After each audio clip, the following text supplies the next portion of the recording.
Congress party వివాదాలకు విభేదాలకు రెండింటికి కూడా కాంగ్రెస్ పార్టీ కేర్ ఆఫ్ అడ్రస్గా మారిందట.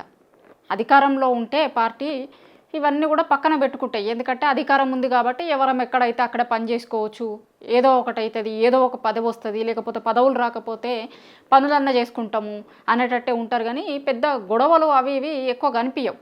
సరే, కాంగ్రెస్ పార్టీలో అంతర్గత ప్రజాస్వామ్యం ఎక్కువ అనుకోండి, వాళ్ళు ఎవరినైనా తిట్టొచ్చిడ, సీఎంని కూడా తిడతారు. కేవలం వాళ్ళ హైకమాండ్ని, సోనియా గాంధీని, రాహుల్ గాంధీని, ప్రియాంక గాంధీని వీళ్ళ మీద మాటలు అనకుండా, వాళ్ళని మాటలు అనకుండా ఉంటే చాలు. కానీ ఇక్కడ ప్రభుత్వ నిర్ణయాలను వ్యతిరేకించవచ్చు, సీఎంని మాట్లాడవచ్చు, మంత్రుల్ని మాట్లాడవచ్చు, ఏం మాట్లాడినా నడుస్తుంది వాళ్ళ దగ్గర.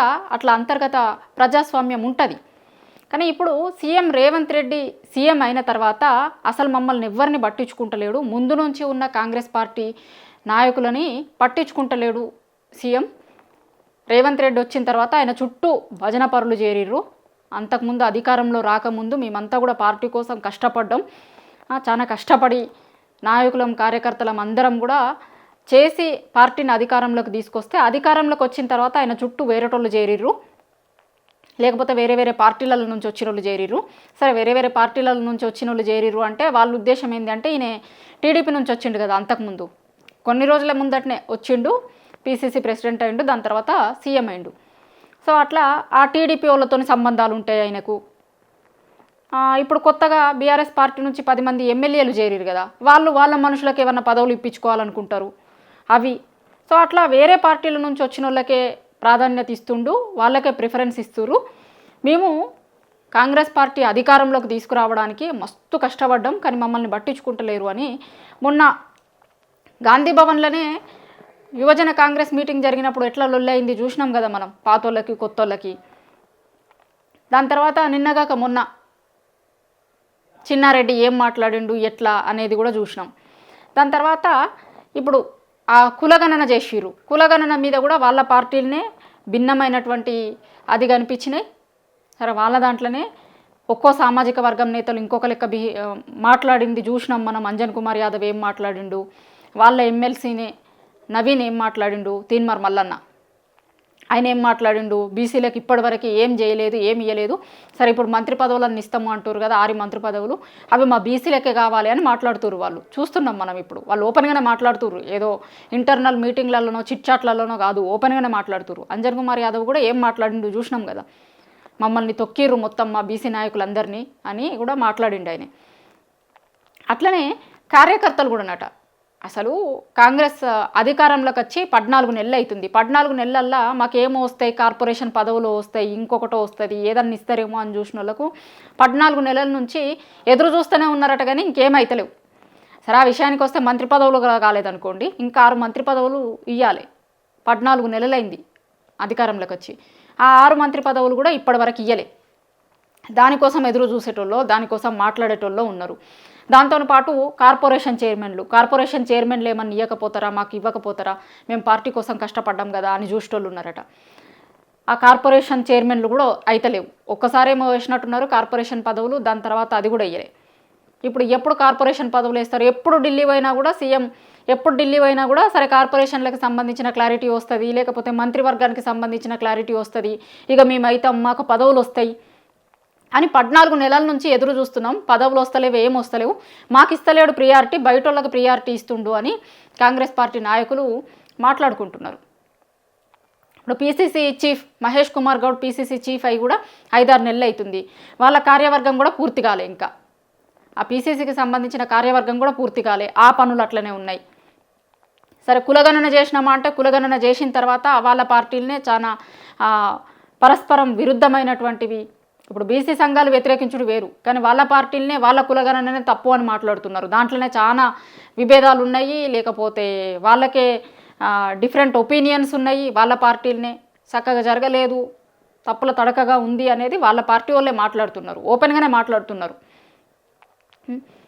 దాని తర్వాత వీళ్ళు ఇప్పుడు రైతు భరోసా, రుణమాఫీ, ఇప్పుడు పేరుకు చేసినాం కానీ రైతు భరోసా చక్కగా చేయలే, రుణమాఫీ చక్కగా చేయలే, లేకపోతే రేషన్ కార్డులు, ఏ ఇష్యూకి ఆ ఇష్యూ ముట్టుకునుడు వదిలేసుడు, ప్రచారం ఎక్కువ చేసుకున్నాడు కానీ పనులు మాత్రం తక్కువ చేస్తున్నాం మనం.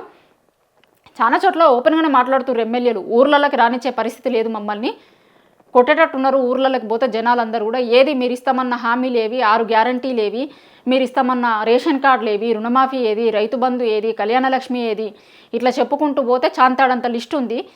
అధికారంలోకి రావడం కోసం ఏమేమో హామీలు ఇచ్చినాం, ఇప్పుడు హామీల గురించి జనాలు అడుగుతుంటే ముఖం జాటేసుకొని తిరుగుతున్నాం. ఇట్లనే ఉంటే పరిస్థితి రేపు పొద్దున ఎన్నికలలో మళ్ళీ ఎట్లా పోయి ఓట్లు అడుగుతాం. ఇప్పుడు స్థానిక సంస్థల ఎన్నికలు కూడా ఉన్నాయి. స్థానిక సంస్థల ఎన్నికలలో కూడా ఓట్లేసే పరిస్థితి లేదు. ఎందుకంటే ఇన్ని రోజుల వరకు అయితే ఓట్లు రాలేదు. సరే ఎమ్మెల్యే ఎన్నికలు అయిపోయిన తర్వాత ఎంపీ ఎలక్షన్ వచ్చింది, కానీ 6 నెలల తేడానే. అప్పుడు ఎమ్మెల్యేలకు చెప్పుకుంటానికి ఒక వాళ్ళ దగ్గర ఒక ఆన్సర్ ఉండే, ఏంది అంటే 5 నెలలే అయింది కదమ్మా వచ్చి, 6 నెలలే అయింది కదా, మేము చేస్తాం ఖచ్చితంగా చేస్తామని చెప్పారు. కానీ ఇప్పుడు ఆ మాట మళ్ళీ చెప్పడానికి లేదు. ఎందుకంటే 14 నెలలు అయింది. 14 నెలల్లో ఏం చేసిరు అని ఖచ్చితంగా జనం అడుగుతారు. అడిగినప్పుడు జనంకి ఆన్సర్ చెప్పాల్సి వస్తుంది. వీళ్ళ దగ్గర ఆన్సర్ లేదు. రుణమాఫీ గట్లనే అయింది చాలా చోట్ల. ఇప్పుడు వీళ్ళేమో 100% చేసినాము అంటే వాళ్ళ దాంట్లోనే మంత్రులు లేదు చేయలేదు, కాలేదు, ఇంతమందికి చేసినాం అంటారు. రైతు భరోసా గట్లనే ఉంది. రేషన్ కార్డులది అయితే చూసినాం మనం, ఏదో ఆర్భాటంగా మొదలు పెట్టిర్రు. మొత్తం జనవరి 26 రోజు మేము రేషన్ కార్డులు ఇస్తాం, 10 ఏళ్ళు రేషన్ కార్డులు ఇవ్వలేదు, ఇక మేము ఇస్తున్నాం చూడు అన్నారు. దానికి 100 కొర్రీలు పెట్టిర్రు. చక్కగా ఏమి ఇవ్వలే, 100 కొర్రీలు పెట్టిర్రు. 100 కొర్రీలు పెట్టిర్రు. కానీ అట్లనన్నా సరే 100 కొర్రీలు పెట్టినా ఇస్తారేమో, మాకు వస్తాయేమో అని చూసిన వాళ్ళకి ఎక్కడ రేషన్ కార్డులు ఇవ్వలే. సరే దానికేం చెప్పారు, మళ్ళా ఎమ్మెల్సీ ఎన్నికల కోడ్ ఉంది, కోడ్ అయిపోగానే ఇస్తామన్నారు. సరే కోడ్ కొన్ని జిల్లాలలో ఉంది, కోడ్ లేని జిల్లాలలో పరిస్థితి ఏంది? కోడ్ లేని జిల్లాలలో నన్ను ఇచ్చిర్రా? అసలు ఇప్పటివరకు పథకం ప్రారంభించిన తర్వాత ఎన్ని రేషన్ కార్డులు ఇచ్చిర్రు ఏమన్నా లెక్క ఉందా? బయట పెట్టుర్రు ఉంటే లెక్క, ప్రభుత్వం బయట పెట్టాలి కదా, ఇగో ఇంతమందికి ఇచ్చినాం మేము అని. ఎందుకంటే నెల అయిపోయింది కదా, నెలలో ఎంతమందికి ఇచ్చిర్రు మీరు అనేది బయట పెట్టాలి కదా, అది లేదు. సో అట్లా ఏమైనా పథకం ప్రారంభించినాం కానీ అదేం జనాలకి పోలేదు, లేకపోతే జనాలు ఇంకా గుర్రుమంటున్నారు. ఏది చేసింది లేదు. ఇందిరమ్మ ఇండ్లు అసలు జాడే లేదు దాని మీద, అసలు అదైతే పట్టించుకునేటోడే లేడు. అట్లా జనాల దగ్గరికి పోవాలంటే అసలు ఏం చేయకపోతుంది, చాలా హామీలు ఇచ్చి ఏం చేయలే. ఇప్పుడు జనాల దగ్గరికి పోయే పరిస్థితి లేదు లోకల్ బాడీ ఎన్నికలకి. సరే లోకల్ బాడీ ఎన్నికలకు అక్కడ ఉన్న కార్యకర్తలని ఎవరినన్నా వాళ్ళని వీళ్ళు బతిలాడుకుందామా అంటే చాలామంది పదవుల కోసం ఎదురు చూస్తుర్రు. ఏం పదవులు ఇవ్వకపోతే రేపు పొద్దున వాడిని పని చేయమంటే ఎట్లా పనిచేస్తాడు అని వీళ్ళంతా సీఎం దగ్గర మంత్రుల దగ్గర మొత్తుకుంటారట. ఇప్పుడు వాళ్ళని ఏమైనా పని చేయమంటే, ఎన్నికలకి పొమ్మంటే, ప్రచారం చేయమంటే మాకేమైనా పదవులు ఇచ్చిర్రా? మీరు ఎమ్మెల్యేలు అయిపోతిరి, ఎంపీలు అయిపోతిరి, మంత్రులు అయిపోతిరి, మాకేం పనులే చేయలేదు కదా, మాకేం పదవులే ఇవ్వలేదు కదా అని తిరగబడుతురట వాళ్ళందరూ. సో ఇట్లా ఇన్ని విభేదాలను, ఇంత దారుణమైన పరిస్థితిని కాంగ్రెస్ పార్టీ ఎదుర్కొంటుంది. ఇప్పుడు 10 మంది ఎమ్మెల్యేలు బీఆర్ఎస్ పార్టీలో గెలవంగానే కారు గుర్తు మీద గెలిచి కాంగ్రెస్ పార్టీలో చేరారు.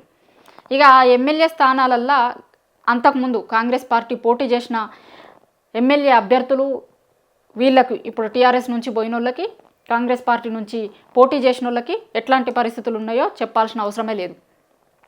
చాలా చోట్ల అసలు వీళ్ళు పోయిన మీటింగ్లకి వాళ్ళు పోతలేరు, వాళ్ళు పోయిన మీటింగ్లకి వీళ్ళు పోతలేరు. ఇప్పుడు మేము నిన్న మొన్న రాక వాళ్ళ మీదనే కదా ఫైట్ చేసి, ఆ పార్టీ మీదనే ఫైట్ చేసి మేము పార్టీని కాపాడినాం, ఈడ కాంగ్రెస్ పార్టీని. ఇవాళ వాళ్ళే వచ్చి ఇదే పార్టీలో ఉన్నారు. ఇప్పుడు మా నాయకుల్ని, మా కార్యకర్తల్ని, కిందున్న లీడర్లను, ఇప్పుడు మండల స్థాయిలో, గ్రామ స్థాయిలో ఉండే లీడర్లు ఉంటారు, వాళ్ళని ఎట్లా కాపాడుకోవాలి? ఇప్పుడు వాళ్ళ మీద ఎవరి మీద అయితే ఫైట్ చేసినామో మేము, వాళ్ళనే మళ్ళీ మన పార్టీలకు తీసుకొని వచ్చి ఆయననే ఎమ్మెల్యేని చేస్తారు. ఇప్పుడు మేము ఎవరి దగ్గరికి పోవాలి అని అడుగుతుర్రట ఆడున్న కార్యకర్తలు, నాయకులు అందరూ కూడా.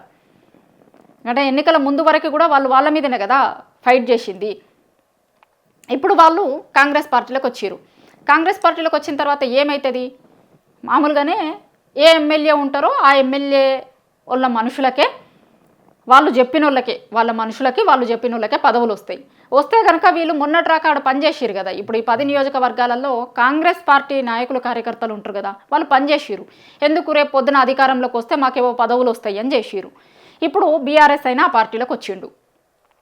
ఆయన మనుషుల్ని తెచ్చుకుంటాడు కదా, ఆయన మనుషులకు పదవులు ఇప్పించుకుంటాడు కదా, మరి మీ మేడ పోవాలి అని అడుగుతుర్రట. అట్లా ఇప్పుడు బీఆర్ఎస్ నుంచి వచ్చిన వాళ్ళకి ఇవ్వాలన్నా, ఇక్కడ ఉన్న కాంగ్రెస్ వాళ్ళకి ఇవ్వాలన్నా అర్థం కాక అసలు ఆ పదవుల పంపకమే జరుగుతలేదు. చాలా చోట్ల అసెంబ్లీ నియోజకవర్గాలలో కాంగ్రెస్ నుంచి పోటీ చేసిన ఆయన, ఇప్పుడు గెలిచిన ఎమ్మెల్యే ఇద్దరు కూడా నేను చెప్తే పనులు చేయరా అని ఈయన, నేను చెప్తే పనులు చేయరా అని ఈయన, ఇద్దరు ఆడాలొల్లి నడుస్తుంది. దాని తర్వాత ఏమైంది? ఇప్పుడు మంత్రులకి ఎమ్మెల్యేలకే సఖ్యత లేదు కదా, చూసినాం కదా మనం. అనిరుద్ రెడ్డి ఆయన ఫామ్ హౌస్లో 10 మంది ఎమ్మెల్యేలు పోయి మంత్రుల కమిషన్ల మీద మాట్లాడిరు, చూసినాం మనం. ఓపెన్గానే మాట్లాడుతుర్రు వాళ్ళు. మంత్రులు మాకేం పనులు చేస్తలేరు, కమిషన్లు తీసుకుంటుర్రు వాళ్ళే, ఏ పని అడిగినా చేస్తలేరు, ఏ పని అడిగినా చేయకపోతే మేము అసలు నియోజకవర్గంలో ఎట్లుండాలి, నియోజకవర్గ అభివృద్ధికి నిధులు ఇవ్వమన్నా ఇస్తలేరు. ఇంకా ఇదొకటి, చాలా నియోజకవర్గంలో కాంగ్రెస్ పార్టీ ఎమ్మెల్యేలు ఈ ప్రాబ్లంని కూడా ఫేస్ చేస్తున్నారు. అసలు నిధులు ఎక్కడి, నిధులేవి, ఏమి ఇవ్వకపోతే మేము ఎట్లా పనిచేయాలి, జనాలకు ఏం ఆన్సర్ చెప్పాలి. ఇట్లనే ఉంటే పరిస్థితి మళ్ళీ 5 ఏళ్ల తర్వాత ఎన్నికలకు పోతే ఎంత దారుణంగా ఉంటుంది. అసలు మేము గెలుస్తామా, గెలుసుడు మాట పక్కన పెట్టు, అసలు ప్రచారం కోసం జనాల దగ్గరికి పోయే పరిస్థితి లేదు, ఇంత దారుణంగా ఉంది పరిస్థితి అని వాళ్ళు మొత్తుకుంటున్నారట. ఇప్పుడు మంత్రులకి ఎమ్మెల్యేలకు ఎంత గ్యాప్ ఉంది అనేది చూసినాం కదా. ఆ గ్యాప్ను బూడ్చేందుకు వాళ్ళు మీటింగ్ కూడా పెట్టుకున్నారు. మంత్రులకి ఎమ్మెల్యేలకి ఈ ఇన్సిడెంట్ జరిగిన తర్వాతే, అనిరుద్ రెడ్డి ఇన్సిడెంట్ జరిగిన తర్వాత ఓ మీటింగ్ పెట్టిరు కదా. మీటింగ్ పెట్టి అసలు ఏమున్నాయి, మీకు ఏం ప్రాబ్లమ్స్ ఉన్నాయి, ఏంది, మంత్రులకి మీరు సఖ్యతగా ఉండుర్రి అని కలిపే ప్రయత్నం చేసిరు. కానీ అది కూడా ఏం ముందట వల్లే. దాని తర్వాత కూడా ఆ మీటింగ్కి పోయి వచ్చిన ఎమ్మెల్యేలు చాలామంది మాట్లాడిరు. గతంలో కూడా ఇట్లాంటిదే ఉండే. అంతకుముందు బీఆర్ఎస్ పార్టీ నుంచి వచ్చిన 10 మంది ఎమ్మెల్యేలు ఈడ సాటిస్ఫైగా లేము, మేము మాకు పదవులు ఇస్తలేరు, ఏం చేస్తలేరు, అది ఇది అని వాళ్ళు మాట్లాడారు. మాట్లాడిన తర్వాత ఏమైంది, పోచారం శ్రీనివాసరెడ్డి ఇంట్లో ఆ పార్టీ మారిన ఎమ్మెల్యేలందరితోని సీఎం రేవంత్ రెడ్డి మీటింగ్ అయ్యిండు. చెప్పుర్రి మీరందరూ ఏం కావాలి ఏంది అంటే వాళ్ళందరూ కూడా అదే చెప్పిరట. మేము పార్టీలోకి రావడానికి, పార్టీలోకి రమ్మని, పదవులు ఇస్తామని, పైసలు ఇస్తామని ఏవో చెప్పిర్రు, ఏమైతలేవు. ఇప్పుడు వచ్చిన తర్వాత మమ్మల్ని ఎవరు పట్టించుకుంటలేరు, గిట్లనే ఉంటే ఏంది, ఒకవేళ ఉప ఎన్నికలు కనుక వస్తే మా పరిస్థితి ఏంది, మాకు మళ్ళీ ఓటేస్తారా, మేము గెలుస్తామా, రమ్మన్నారు, వచ్చిన తర్వాత ఎటు కాకుండా పోయిర్రు అని మొత్తం వాళ్ళందరూ ఫైర్ అయ్యారు అని గతంలోనే విన్నాం మనం. వాళ్ళు చెప్పారు కూడా చాలా మందితో, వాళ్ళకి దగ్గర ఉన్న వాళ్ళకి. ఇప్పుడు కాంగ్రెస్ పార్టీలో గెలిచిన ఎమ్మెల్యేలే 10 మంది ఫామ్ హౌస్లో మీటింగ్ పెట్టుకున్నారు, మంత్రుల గురించి మాట్లాడిరు. దాని తర్వాత ఓ మీటింగ్ పెట్టిండు సీఎం వాళ్ళందరితోని. కానీ అది కూడా ఏం కొలిక్కి రాలే, అది కూడా అట్లనే ఉంది. దాని తర్వాత మొన్న చిన్నారెడ్డి ఇన్సిడెంటు, ఇట్లా చెప్పుకుంటూ పోతే అధికారంలోకి వచ్చినప్పటి నుంచి ఇప్పటి వరకు కూడా అసలు ఎన్ని విభేదాలు ఎట్లా జరుగుతుంది కాంగ్రెస్ పార్టీలో అనేది చూస్తూనే ఉన్నాం మనం. గాంధీ భవన్లోనే గొడవలు పెట్టుకున్నారు వాళ్ళు, పార్టీ మీటింగ్లలో అయినాయి. తర్వాత సీఎం వీళ్ళందరినీ కూర్చోబెట్టి మాట్లాడిన రోజు అదే పరిస్థితి. ఏం పనులు అయితలేవు, ఏం చేస్తలేరు, అసలు ఎట్లా ఏం ముఖం పెట్టుకొని పోవాలి అని మొత్తం అసలు ఏడ చూసినా కూడా, ఎక్కడ చూసినా మొత్తం విభేదాలతోనే కాంగ్రెస్ పార్టీ కొనసాగుతుంది. 14 నెలల నుంచి కూడా మేము ఏదో చేస్తాం, అధికారంలోకి వస్తే మాకేదో జరుగుతుంది అని ఆశపడి కాంగ్రెస్ పార్టీని గెలిపించినాం. మా భుజాల మీద పార్టీని గెలిపియాలని మేమందరం కూడా పనిచేసినాం. కానీ అధికారంలోకి వచ్చిన తర్వాత సీఎం మమ్మల్ని పట్టించుకుంటలేడు అని చాలామంది కాంగ్రెస్ పార్టీ నాయకులు మాట్లాడుతున్నారు, ఓపెన్గానే మాట్లాడుతున్నారు. గాంధీ భవన్కి వచ్చినప్పుడు కావచ్చు, లేదంటే వాళ్ళ ఎమ్మెల్యేలతోనో మంత్రులతోనో వాళ్ళ నిరసనను బహిరంగంగానే వినిపిస్తున్నారు, బహిరంగంగానే మాట్లాడుతున్నారు. చిన్న స్థాయి కార్యకర్తలో లేకపోతే నాయకులు మాట్లాడుకున్నాడు కాదు, ఎమ్మెల్యేల రాక, ఊర్లలో నుంచి మొదలు పెడితే ఇక్కడ ఉన్నటువంటి మంత్రుల రాక కూడా చాలామంది వాళ్ళ అసంతృప్తిని బహిరంగంగానే వినిపిస్తున్నారు. చాలా విభేదాలతోని కాంగ్రెస్ పార్టీ కనిపిస్తుంది. 14 నెలల కాలంలో ఏం చేసిర్రు అంటే మాకేం రాలేదు, కార్యకర్తలకు, కాంగ్రెస్ పార్టీ కార్యకర్తలకు ఏం చేసింది లేదు, చేసింది లేకపోగా చాలా దారుణమైనటువంటి వ్యతిరేకతను మూటగట్టుకున్నాం. మళ్ళొక్కసారి జనాల దగ్గరికి పోయి ఓట్లు అడిగే పరిస్థితి లేదు అనేది కాంగ్రెస్ పార్టీ కార్యకర్తలు మాట్లాడుకుంటున్నారు.